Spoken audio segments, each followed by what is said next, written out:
Nikki Novak here for Young Hollywood in the Oval Office in the big man's chair. Well, actually I'm on the set of 1600 Penn, but either way, I'm about to talk to the president.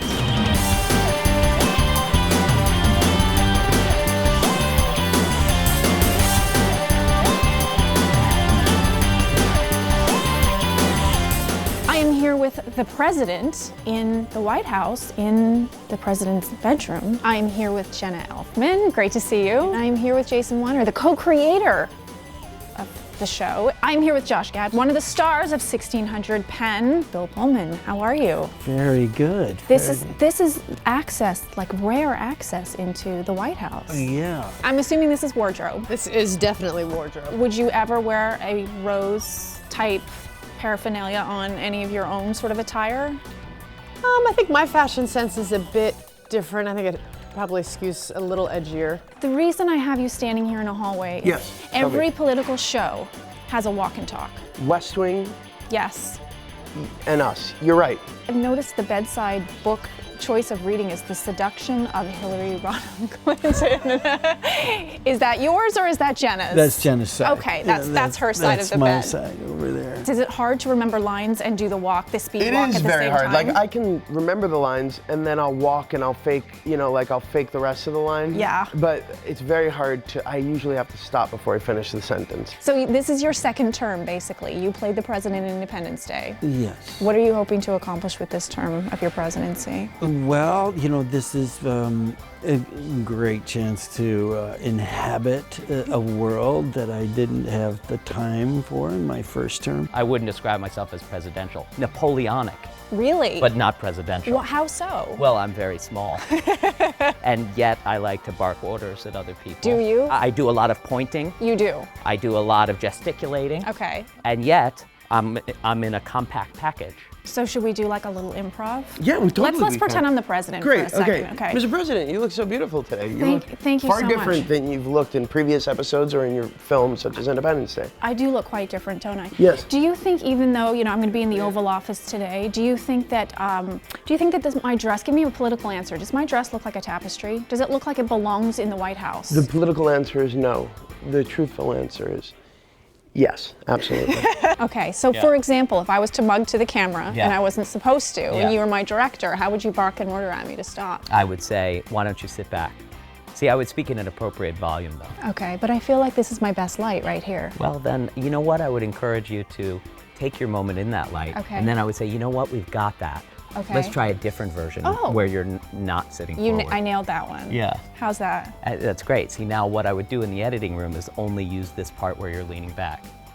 And what if I came to you afterwards and said, you cut out the best part? Too late, it already aired. This looks very much like the White House. I almost feel like I'm there, but have you made a trip there before? I haven't been in the bedroom of the White House of the first and second, but I am. I have been. I went there when we screened Independence Day. No, if you could rebelliously, like nobody was watching and you could go into any room in the White House. I really want to go up to the residence. I'm so curious. Because it's like, how much of that is it truly feel like it's your own? If you could have full access to the White House, what would be the first thing you would do? It would be a 2-for-1.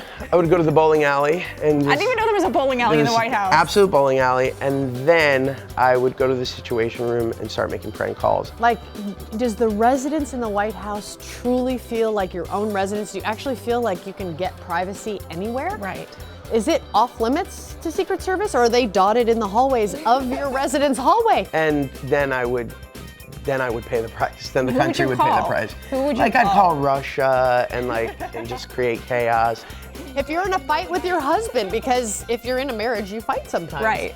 Then you're in your sweats and your hair, and it's like one of those late night, mascara moments, and you're fighting in the hallway. They're like Secret Service. They're going.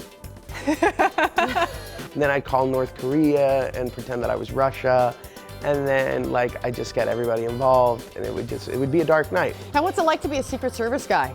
In Oh, those and how much have private, they intimate seen? moments, are you just like, You're just kind of looking left and right. You get really good at being inconspicuous, Yeah. I'm sure. We were in the middle of doing press in New York City, and they said, okay, this might not happen, but in an hour, it may be that we're going to put you in a taxi going to a skyscraper and up to the top where there's a helicopter that will take you to LaGuardia, and then you'll get on a shuttle and you'll fly to DC, and then you'll get driven to the White House and you're going to watch the movie with the president.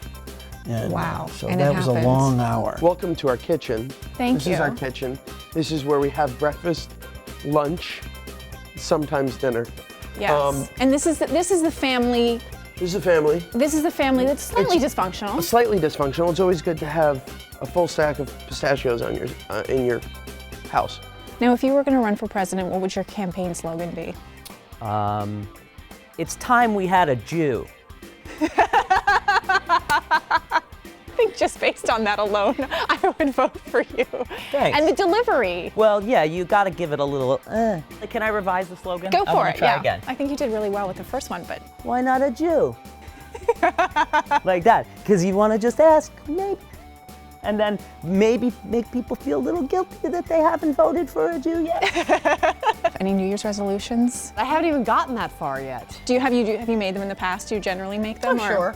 I think it's nice, you always have a moment where you can pretend it's a new beginning by an arbitrary dateline, moment in time. The most luck I've had is when I've taped it to the dashboard of the car. I'm not good at making resolutions. I'm not good at keeping the resolutions I didn't make. Yeah, I want to say it's to shed a couple of pounds, but that's my New Year's resolution every year. So maybe it'll be something more original this year, like shed a couple of pounds every other week. I don't make them because I put so much pressure on myself for the rest of the year. It's just a matter of do you make it past 5 days? Do your resolutions go into February? Or do your resolutions end at about January 4th? That should be my resolution. Stop putting so much pressure on yourself There you all go. the time. Should we do the presidential photo op handshake? All right. Thank you so much for interviewing me. When does the handshake get awkward? It never does. It never does. No.